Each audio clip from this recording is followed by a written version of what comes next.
அரசு நூலகத்தை பயன்படுத்தி காவல்துறை உதவி ஆய்வாளர் பதவிக்காக தேர்வில் மாநில அளவில் முதலிடம் பிடித்து அசத்தியுள்ளார் அரியலூரை சேர்ந்த இளைஞர். அரியலூர் மாவட்டம் சின்னவளையம் கிராமத்தை சேர்ந்தவர் விக்னேஸ்வரன். பொறியியல் படிப்பை 2018ஆம் ஆண்டு முடித்த விக்னேஸ்வரன் அதன் பிறகு போட்டித் தேர்வுகளுக்கு தயாராகியுள்ளார். ஆனால் குடும்ப வறுமை காரணமாக பயிற்சி மையங்களுக்கு செல்ல முடியாத நிலையில் விக்னேஸ்வரன் வளையத்தில் உள்ள கிளை நூலகத்தையே பயிற்சி மையமாக கருதி நண்பர்களுடன் சேர்ந்து போட்டித் தேர்வுக்கு தயாராகியுள்ளார். பெற்றோருக்கு உதவி கொண்டே விவசாய கால்நடை பராமரிப்பு பணிகளை செய்தபடி விக்னேஸ்வரன் தொடர்ந்து படித்து வந்துள்ளார்.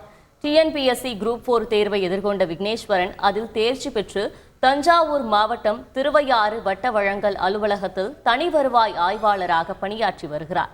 மேலும் கடந்த 2023ஆம் ஆண்டு நடைபெற்ற உதவி ஆய்வாளர் பதவிக்கான அனைத்து நிலை தேர்வுகளிலும் மாநில அளவில் முதலிடம் பிடித்துள்ளார்.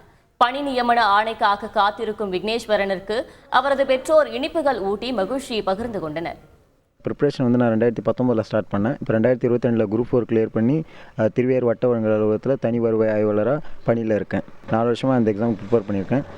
இப்போது எக்ஸாம் என்னோடய first attempt, group 4 second attempt, group 2 எழுதியிருக்கேன். குரூப் 2ல் 4 கிடச்சிருக்கு. அசிஸ்டன்ட் ஜெயிலர் எக்ஸாமில் ஸ்டேட்டில் 50வது ரேங்க் எடுத்திருந்தேன். என்னை போல் படிக்கிற இளைஞர்கள் நான் என்ன சொல்லிக்கிறேன்னா, நீங்கள் தொடர்ந்து உங்களோட முயற்சியை விடாமல் படிங்க. நான் தொடர்ந்து படித்ததுனால தான் எனக்கு இந்த வெற்றி கிடச்சிருக்குன்னு நம்புகிறேன். என்கிட்ட 6 ஸ்கூல் புக் என்கிட்ட கையில் கிடையாது. நான் பக்கத்தில் இருக்க கிளை நூலகத்தை தான் பயன்படுத்தினேன். ஜெயங்கொண்டம் அருகில் இருக்க அந்த கிளை நூலகத்தில் அங்கே நிறைய உதவி பண்ணுவாங்க. படிக்கிற ஸ்டூடெண்ட்ஸ்க்கு தமிழ்நாடு கவர்மெண்ட் ஸ்கீம்ஸும் நிறையாவே இருக்குது, சென்ட்ரல் கவர்மெண்ட் ஸ்கீம்ஸுமே இருக்குது. நீங்கள் ஃப்ரீ ஒய்ஃபை ப்ரொவைட் பண்ணுறாங்க. என்ன மாதிரி ஏழை மாணவர்களுக்கு நீங்கள் நூலகத்தை பயன்படுத்தி படிக்கலாம். சண்டே ஆனால் டெஸ்ட் பேட்ச் போட்டு போனாங்க.